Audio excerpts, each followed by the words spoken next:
Hello everyone.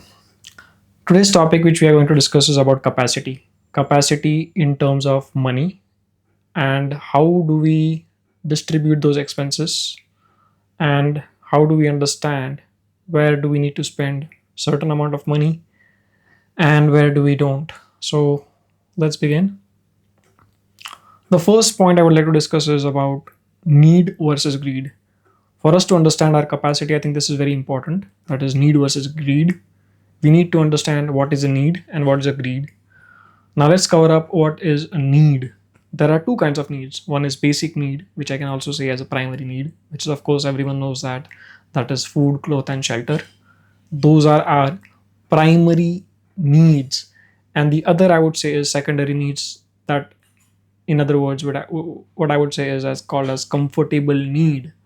A person who's trying to make his or her life comfortable because they have achieved that level of success or maybe they have reached on that level. That is what I would call as comfortable need. Now let's say if you are buying a phone, okay, which costs around 1 lakh rupees, a lot of people say that this phone is really not worth it. A lot of people say that 1 crore car buying is not worth it, or maybe having a 10 lakh rupees car is not worth it, or even 5 lakh rupees car for that matter. See, the main point here is we need to understand is it worth it or not, but that depends. That depends on who the person is, like who is that person who's buying that product. So, how do we understand that the person who's buying a certain product is buying that because of a greed or is buying that to level up his or her comfortable need? Now, how do we know that? Let's say you buy a phone. You buy a phone, you have 1 lakh rupees phone, you're going to the gym, and once you are at the gym and while you're exercising, maybe your phone is in the locker and you have this thoughts, what if my phone get dropped, what if someone just robs my phone, or what if while exercising my phone falls down and the screen gets broken or something like that happens, then I will have to bear all the expenses and I will have to manage those expenses. Maybe I'm not able to do that. So we have that gut feeling. That gut feeling itself is our body giving us signal that I am not capable enough to buy this phone or maybe this particular car. So this is how you can understand, okay, I'm not capable enough. But prior to even buying that, our body definitely gives us certain signals that, oh, maybe I don't know if I can manage the expenses. Maybe I don't know if I buy this car, I can manage the petrol expenses, the insurance expenses. So listen to that signal. The signal is very important. So this is how you can understand.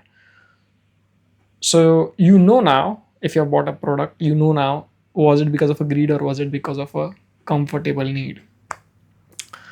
Anyhow, so we need to also distribute money to understand if we can actually buy a certain thing or not. Let me give an example. Let's say, so we all have income, right? We all have some income source, and we need to distribute our own money based on percentage. So we have certain percentage. For example, you have insurance. Do you have insurance? Do you have invested your money? Investing your money in different baskets, different investment plans? Have you Do you also have a backup savings? Like, do you also think that, okay, I have backup saving, I have insurance, I have investments? Now, whatever remains is your mind capacity. Capacity to buy things, capacity to have a huge expense. In that capacity itself, I will make sure that my life is set so that I can have a little low level stress life, so that like I don't have a lot of stress. um, and that's all. I think these two things, that is need versus greed, and once you distribute your money and you understand the fundamentals of a comfortable life, you really understand on how to manage your life based on the income you have, I have. That's all. See you soon in the next video. Bye bye.